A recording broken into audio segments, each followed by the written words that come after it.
Remember when we were a little panicked about the front office moves and all the scouting changes and player development changes?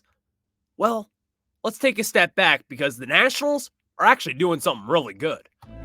You are Locked On Nationals, your daily Washington Nationals podcast, part of the Locked On Podcast Network, your team every day.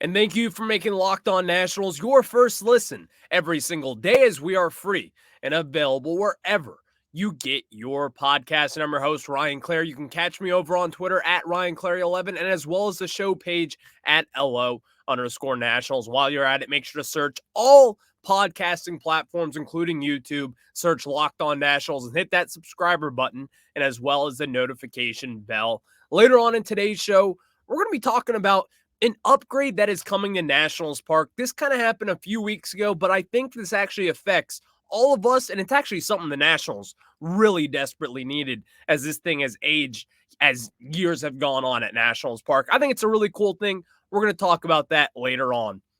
Also, kind of going into this first segment as well, is that the Nationals, with these front office moves over the last few weeks, they're starting to lean into analytics a little bit more.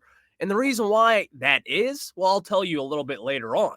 But let's start off and kind of discussing the splash move over this weekend. And this was a splash, in my opinion, when you're talking about multiple different things. When you hire guys from good organizations, this is always a good thing. So let's just rip that Band-Aid right off. Brad Ciolek is the new senior director of amateur scouting, previously served as the Orioles director of draft operations, and has been with the organization since 2013.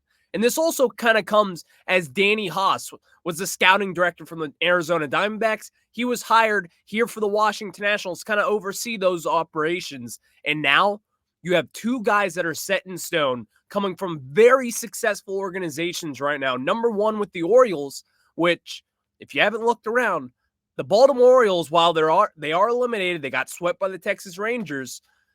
That organization and the way that they have really just kind of turned things around over the last decade has to do with a lot of their drafting.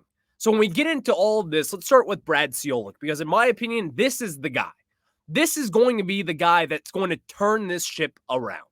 And when you talk about the Nationals, and one thing that they have not done particularly well over the last decade plus, that is drafting. And in particular, when it comes to the first round, kind of overseeing a lot of different things. Mike Rizzo, he's kind of been the guy who he has this traditional scouting form, doesn't really, or at least the hype around Mike Rizzo has always been he doesn't really buy into all the analytics, not the way that Baltimore Orioles do, or name that organization that is really heavily invested in it, like the Tampa Bay Rays. Well, now, these 2 weeks and the last two hirings that the Nationals have made with Danny Haas and as well as now Brad Ciolek. I could be botching Brad Ciolek's name, by the way. I just couldn't find a pronunciation for him. But this is a turn in really of what this organization needs to be done.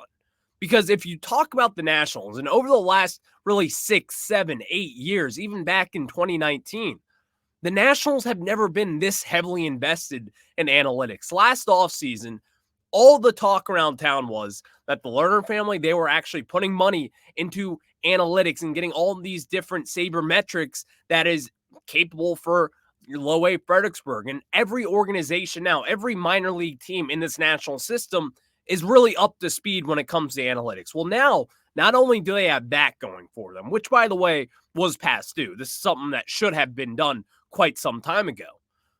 But now you actually have someone who's a young, really bright-minded guy coming from a Baltimore Orioles organization in which he ran the draft for. And you may be asking, well, how have their drafts turned out? Well, his first ever selection was making the decision to go Jackson Holliday over Andrew Jones. Andrew Jones was the number one prospect in that MLB draft class. Well, he decided to go a little bit of the cheaper route and go Jackson Holliday. And you may ask, well, how's Jackson Holliday? I'm just going to assume that you know. number one prospect in all of baseball. Probably was going to, if in my opinion, should have made his major league debut this year. Rose from low A all the way up to triple A in just 1 year as a 19-year-old. That is not something that you see all the time. So now you have all these different things kind of going in the Nationals' way, kind of taking this analytics approach and really taking it and flipping it upside down, in which this organization has not done in quite some time. The organization as a whole, Mike Rizzo, I love him. I love Mike Rizzo. But the one knock has always been about the MLB draft and also analytics. Those things kind of coincide together, in my opinion, because when you talk about different things and how teams approach drafts, you're alluded to like a certain slot, a certain draft pool of money that you have to spend on that draft. The way that the Baltimore Orioles have done it, and Brad Ciolek as their kind of head of the draft, you could say, with the Baltimore Orioles the last few years, he's cut deals with a lot of different guys over the last few years, Jackson Holliday being one of them. Heston Kjerstad a few years ago, another guy of one of those calibers, you could say. The Nationals don't really do that, in which it's not something that you have to do to be this smart analytical organization, but a lot of teams do this so they can get a lot more talent back in the later half of the draft, whether it be Gunnar Henderson, in which the Orioles signed above slot in the second round a few years ago, and look what he's turned out to be. It's happened a lot in a lot of different circumstances, as well as I mentioned with Jackson Holliday, who took a little bit less money to go number one overall compared to what Andrew Jones would have gotten at number one. The Nationals are starting to do these really smart decisions, in which have kind of been past due, in my opinion, because when you talk about the thing, we've all talked about it, we've all covered it. The drafting over the last few years, especially in the first round, has not been up to par. So it's like I think about this move and what is going to come from it. Is Brad Ciolek going to be running the draft alongside Danny Haas, who, by the way, coming from the Arizona Diamondbacks organization and what they have done over the last few years, in particular with the draft, Corbin Carroll, Jordan Lawler, all these different guys that are helping them right now. These are big things. These are big deals for this organization to do. Because just last week and 2 weeks ago, we were talking about how this could be a disaster to cut the scouting department, to really gut the front office, to gut everything, really. Because the Nationals were still trending upwards even after having a losing season. You saw the potential. You saw the different things in the farm system that you could say, I believe in this process. But all of a sudden, that just kind of got ripped away, and we're all kind of wondering, well, is this going to be a budget decision? What is going to happen from here on out? Well, I think the answer is pretty clear here. Number one is that the Nationals, they're starting to kind of wiggle their way around this analytics hole. They're starting to kind of change their mentality going forward, in which was a much needed thing, by the way. Because the Nationals, they did fall behind over the last decade. They just did, whether it be their scouting or Mike Rizzo as a GM as a whole. And when I say fall behind, I don't really mean that they're doing bad at their job. But what I mean is that they just fell behind in analytics and they fell behind in the game. Well, now they're starting to catch up, and I think that's starting to really change their whole mentality as a whole, as we've seen with the last two hirings that they're making in the front office. Because you're hiring guys from, number one, outside the organization, in which we haven't really done all too much throughout our career. And in fact, it's kind of rare to see this poaching that could be going on, especially from the Baltimore Orioles. From what I heard, I believe Andrew Golden reported this from the Washington Post, is that Brad Ciolek is going to get a pretty big pay raise. Actually, it could have been Talk Nats over on Twitter who reported that. Sorry, I can clarify that a little bit later on. But this is a big deal. This is a really big deal for this Nationals organization. And in my opinion, I just did not really expect for them to come up with this and really kind of take this foundation and kind of put it up a notch just because of what we have seen. I can't really trust this organization and really the ownership as a whole to make these smart decisions, because everything over the last few weeks, it just felt like the walls were caving in on us. In fact, that's not the case whatsoever. They are making these smart decisions. They are investing in the analytics from what it sounds like, and as well as the Nationals and Mike Rizzo as a whole, this whole entire organization seems to be on the upward trend. And seeing these moves gives me so much encouragement for what's to come, especially in this rebuilding process, especially for the MLB draft and whatever else may be coming down the line for this Nationals team. There's a lot to like from this right now. So much, in fact. But now it's time to come together. But also, this is, we kind of talked about it a little earlier, but a change in mentality for the Washington Nationals. I'm going to kind of talk about that and really what I think about the change in mentality and kind of how it's going to really improve this national system as a whole, the organization, and really everything that comes from it. But before we get into that, let me tell you guys about our friends over at Gametime. And guys, when I tell you about Gametime, I want you to know that when you go to games last minute, whenever it is, wherever it may be, if it's a comedy event, a theater, whatever it is, go to Gametime and they're going to get you with last minute killer deals, all in prices. And also you get your chances to view your seat from the app, in which no other app allows. And they're also, it's the best price guaranteed. And Gametime takes the guesswork out of buying tickets because of all those things combined.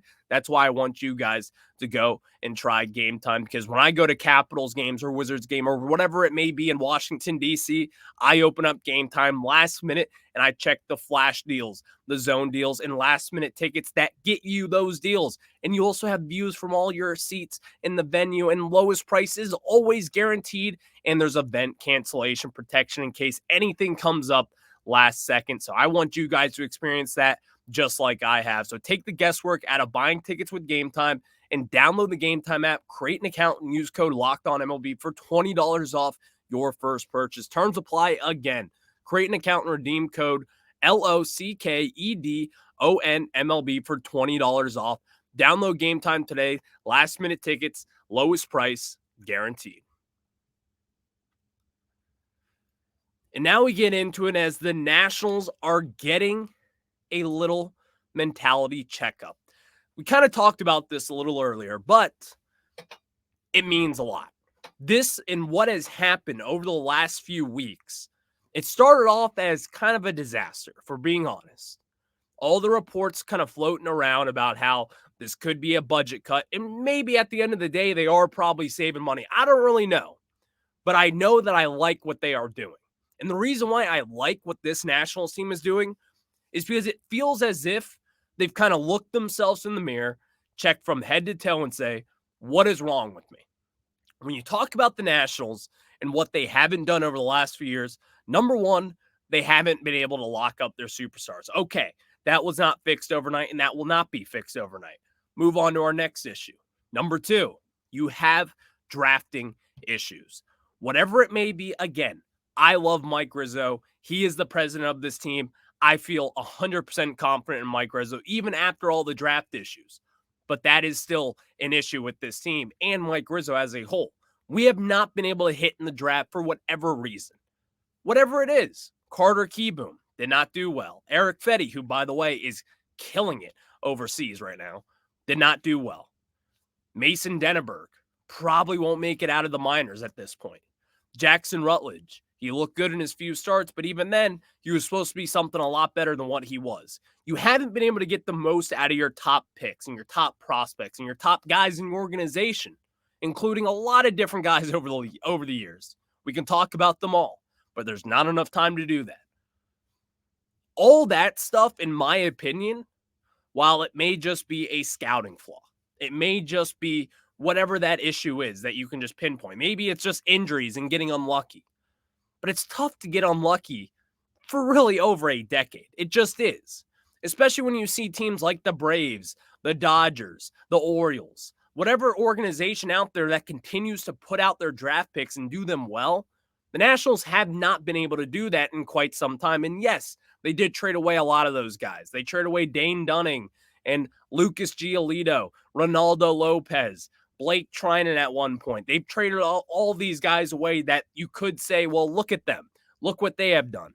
Absolutely. Robbie Ray, including him back in the Doug Fister deal from almost a decade ago, from what it feels like. There's a lot of different things you can point at. But yes, that still stands true. the Nationals have not been able to really put this together. And in my opinion, it's been because of their lack in analytics, but I don't think that's going to be a lack therefore anymore. I don't. I think these moves, getting from the Arizona Diamondbacks, Danny Haas, getting Brad Ciolek from the Baltimore Orioles, these two kind of young gun guys who are still proving themselves and are still on the ascent in baseball, I think this kind of goes to show you that the Nationals are making their way back into analytics. They're not allowing this game to pass them by anymore. In fact, they're catching up to the game. And yes, they still are behind, in my opinion, when it comes to analytics. But the fact is, they're making these smart analytical hires in which we have not seen in years past. Because when the Nationals decided to let go a lot of their different scouts and a lot of their area scouts, player development guys, whatever it is, I didn't really expect them to make these splashy hires. I expected them to probably promote from within and maybe just kind of fill those holes that way. But at this moment, they're making these smart decisions by poaching other organizations in which they're not just random Chicago White Sox guys. They're not just random name that organization that's not all that great kind of guys. These are guys that are going to be proven analytical guys who have done this job and who have done it very well, in my opinion. Because when you talk about someone who is running the draft and really who's now the senior director of amateur scouting with the Washington Nationals, Brad Ciolek, this is someone who, in my opinion, could be a GM someday. If not, he's going to be the Nationals GM, in my opinion. That's for a different conversation for a different day. But this is the kind of guys that the Nationals just hired, in my opinion. These are the guys who are going to be kind of at the ascent of this organization and really lifting and getting the most out of their farm system. Because the Nationals, they have a top-heavy farm system. You have a lot of talent. With those high draft picks, with the Juan Soto trade, you got a lot of different things going for you right now. But it's also kind of a house of cards farm system, in my opinion. And you may say, whoa, like, what is that about? Well, the reason why I say it's a house of cards kind of farm system is it's very top heavy. When you look at the Nationals, it's Dylan Cruz, Brady House, James Wood, Robert Hassel, Cade Cavalli. Other than that, once you kind of get down the line there, it falls off just a little bit. We're not built like the Baltimore Orioles, in which Brad Ciolek helped do and do a tremendous job at, by the way. It's not really like the Houston Astros back in the day, even just a few years ago. It's not really like the Los Angeles Dodgers right now, where you can see their 27th best prospect is carrying a 1.5 ERA down in AAA. It's not really like that at this moment in time, but the Nationals can still get there. And I think these hires and really the change of mentality, investing in analytics, and continuing to see these guys grow and grow and grow, I think that's going to be a huge thing for this Nationals team and a huge thing for this organization as a whole. Because again, this has been an issue in Mike Rizzo's game over the last few years. This has been a really knock on him over the years. As we kind of said, the Nationals, they had to look themselves in the mirror here over the last few weeks in particular and say, what are we missing? Obviously, you're missing that superstar out in the outfield right now. You're missing a couple different things. You're missing a starting pitcher. But outside of that, and really how you build a foundation and how you build this team in the front office or as the coaches go, whatever it is, where are our holes? And our holes, in my opinion, it always starts at the top. And the Nationals, they looked at themselves in that mirror and said, we need to get this revamped front office going. We need to get younger guys, young analytical minds, someone who has had success in other organizations. And not only just success in other organizations, these are two guys that have helped rebuild these teams. The Arizona Diamondbacks, they're in the NLCS. That starts tonight in Philly, by the way. The Baltimore Orioles, while they got swept by the Texas Rangers, the Rangers are up 1-0 in the ALCS right now. These are great teams that we just got really key analytical front office minds that are going to help make big time decisions in the draft or in international scouting, whatever it is. It's really unclear what their roles are going to be at this moment in time. But if I had to bet, Brad Ciolek, he's probably going to be the guy to really run the draft for this Nationals team. He's probably going to be the guy to really dig deep and get into scouting guys and get to know them and all the different things out there, in which he has done very well at, by the way. So there's still a lot to talk about, and there still are some holes in this system, and in really particular the front office, but still. I've been kind of crying and bitching and moaning over the last few weeks about the player development, the front office, the scouting, but not today. This is good. This is really good, in fact. Because when you talk about the Nationals, again, for the millionth time, their thing that wasn't up to speed was number one, analytics, and number two, getting the right guys in place. And with the Nationals in particular, this is kind of my own little drawback with this team, with Mike Rizzo or whoever this falls on.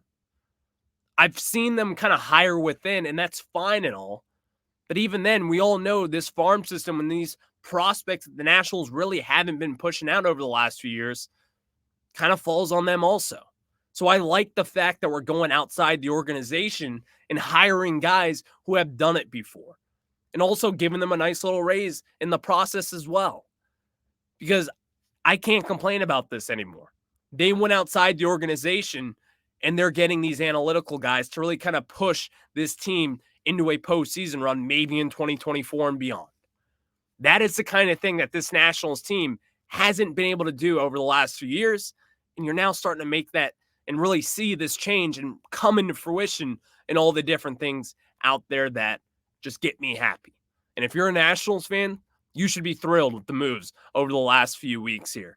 Thank you guys for making Locked On Nationals your first listen every single day, as we are free and available wherever you get your podcasts. And of course, later on, we're going to talk about this Nationals upgrade that is coming.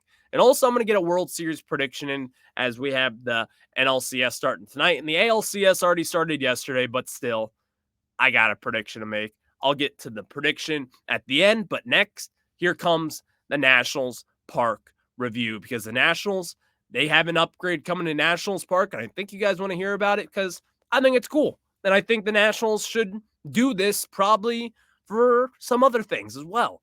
I'll talk about that. But before we talk about the upgrades coming in Nats Park, let me tell you guys about our friends over at FanDuel. In October, baseball is back, everybody, and you can make your postseason debut with FanDuel, America's #1 sportsbook. So join FanDuel today, and you'll get started with $200 in bonus bets guaranteed when you place your first $5 bet. Just visit FanDuel.com/lockedon to create your new account. Maybe tonight you want to go against and bet against the Philadelphia Phillies and hammer down on the Arizona Diamondbacks. I'm not going to lie. That's what I'm going to do. I'm going to take the Arizona Diamondbacks on the run line tonight against those Philadelphia Phillies. Why don't we just go together? Nationals fans, we unite. We are Diamondbacks fans for the next few games or weeks, whatever it is. We're rooting for the Arizona Diamondbacks, and I want you guys to help yourself bulk your pockets just a little bit more. So head over on FanDuel.com/lockedon right now. Step up to the plate this postseason with $200 in bonus bets guaranteed. Make sure to make every moment more with FanDuel, the official sports betting partner of Major League Baseball. Now let's get into it, as the Nationals in Washington, D.C., the city, have come together and they have agreed to finally get a new scoreboard at Nationals Park. And some people may not be a stadium nerd the way that I am. I'll just kind of tell you about this real quick. I love stadiums. I love ballparks. I just like it. I like to see how teams invest into them and how really kind of you can make it unique to your own team. Well, the Nationals over the last few years, back when the stadium opened in 2009, the talk around town was a scoreboard. It was the scoreboard and how big it was, how nice it looked, all these different things about it. It was just a really nice thing. Well, as parks opened up, as Marlins Park opened up, as all these different stadiums have opened up since then, including Yankee Stadium, and over the last few years, Truist Park, Citi Field got a new scoreboard. That scoreboard that we all raved about back in 2009 quickly aged. And I mean quickly aged. When you look at that scoreboard, not only was it kind of sun bleached, it was just kind of an eyesore. And also, do you guys remember that curly W clock that used to work back in the day? It just stopped working someday, and no one has ever fixed it since. Now, this is not on the Lerner family. Let's just say this right now. The Nationals do not own Nationals Park. It is owned by the city. The city, the tax holders, you and I, we own Nationals Park, figuratively. So they couldn't just throw in money, in my opinion. They couldn't just throw their money at this and say, here's $15 million for the scoreboard. Let's get a new one. I'm sure they probably could have, but they don't own it. So I understand as to why they never did. Well, the city has come together and they have agreed to put in a new scoreboard that will be ready by opening day in 2024. I don't know what it's going to look like. I don't know if it's going to be a new, improved, bigger, smaller, more spacious, whatever it is. The Nationals, they needed this. They needed a new scoreboard in which, if you kind of look at it from different angles, and if you notice when you take up your phone and try to take a picture of the scoreboard, all of a sudden you can't really take a picture of it because the screen technology is not up to date. And at times when the sun is shining on that thing, and if you're sitting in the right field terrace or whatever you are, you can't even see the scoreboard from the side of it. And that's not usual. If you go to other different stadiums, all these things are really up to date. All these different things with the organization, in which a lot of teams do own the stadium, but others, like the Nationals and like the Baltimore Orioles, do not. That is owned by the city or the state or whatever it is. In this case, it's owned by Washington, D.C., the city. So now, the Nationals, they're getting a new scoreboard. I'm kind of excited for it. But here's what I kind of hope it is. I hope it's a different look.